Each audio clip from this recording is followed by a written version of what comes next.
concerns over the increasing incidence of alleged food poisoning affecting children in Gauteng. In the latest incident, 22 pupils from Garankuwa schools had to be rushed to a local clinic after consuming snacks allegedly bought from a street vendor. For more on the story, I'm now joined by Steve Mabona, who's a spokesperson for the Gauteng Department of Education. Joining me in studio, a very good afternoon to you. Thank you so much for joining us. I mean, as you and I speak about off air, some of the developments that are happening around the story, a learner has since passed away at Tshepisong.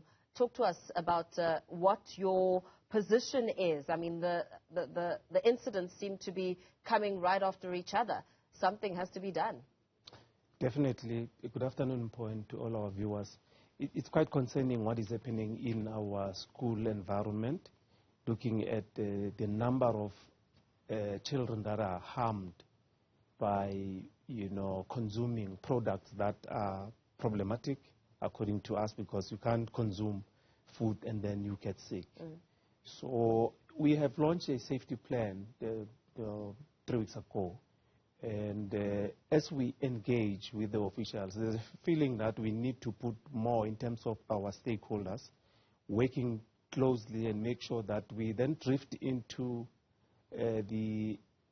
outside the school parameters, looking at the street vendors or spaza shops that are in our purview to say, what is it that we have in those shops? Bring on board necessary authorities that will assist us as a department, to say if there's food that is not needed there, let it be removed. So that's what we will be working on.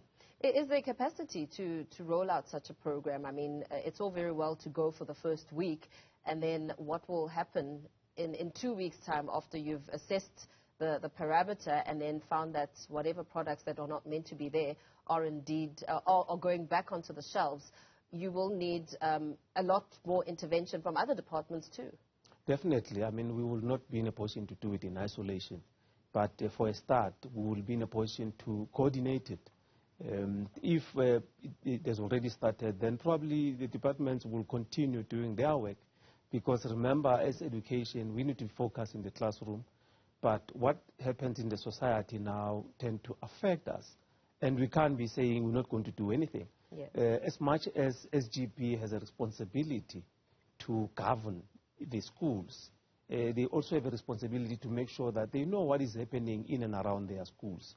So we will empower them and continue to, in terms of legislation, empower them to say this is what you can do to make sure that you intervene. But we need to spearhead the process of bringing everyone on board, target those that are close to us, meaning schools. And as a start, we have now areas that are problematic. We know in Swane where we're going to start. In the West End, we know where we must start. And we'll drift into Soweto, the areas that have already been affected. Yeah. And Department of Health has what we call outbreak response team. Already you have officials there that are on the ground working on, the outbreaks, of any ailments. But then tap into that and say, if we work together and make sure that we prevent some of these things from happening, then we're not going to have a lot of work because we would have prevented what could have been done. And what does that prevention look like? Are you engaging with learners, school administrators and parents about what to be aware of, what to look out for? Yes, we've started with our advocacy process. In the affected schools where we saw learners being fed space cookies. We have done, advocacy there. We will continue in other schools. Bring on board all stakeholders, social development, NPA at some point, they were willing to work with us, and they will bring them on board and make sure that we alert learners on things that they need to avoid. And I think that will probably work for us. But what do you make of this as a department? I mean, do you think it's a coincidence or could it be an orchestrated plan? Because it's so many incidents happening in such a very short space of time. What's your feeling around it? Well, it's quite concerning for us as a department. That's why we feel that we need to bring everyone on board. And we are finalizing the process of identifying all stakeholders that we need. And it's doable. I mean, I know at some point Premier was leading a process where we were, in the townships, we deploy all the, members of the executive, take teams and go and check on compliance on many things.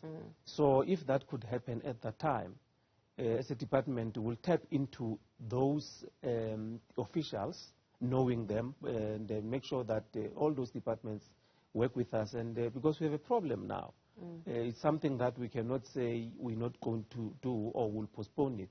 There's no time for us to do that, though probably we might be challenged with capacity, but we must find a way of targeting, especially those that are in and around our schools. Have the police been roped in? I mean, these are 3 incidents, 2 in Tshwane, and, one would assume that a police investigation is underway already. Definitely. Police are investigating. We know that there's a case that they are looking at, but, we can't confirm for them. They will be in a position to confirm and to give you more details on what is it that they're investigating. But I can confirm that I was actually in a constant liaison with them because we work together. Yeah. When you go in the public, they will know that we are going in public and this is what we might be saying. And as well as our stakeholders, they will also have their position. That's why we will not speak for other entities, but if we are working together, everyone knows what to say. And very lastly, very quickly, your interactions with the families, how is that going? Any support that you're offering to them? And that one standard, families will be, assisted. We have actually dispatched today our psycho support team, especially to the bereaved family and the one that is in hospital. In Tepisong, we have a learner that is in hospital, recovering there. The officials actually went to just check on the learner, and we will continue to support them and the schools as well. On Monday, our team will be at school, support them as per what we would normally do. Okay, thank you so much, Steve. Thank you for your time. Steve Mabona, Gauteng Department of Education spokesperson, speaking about the shocking revelations there. Learners made ill from spoiled snacks, and a conversation that is on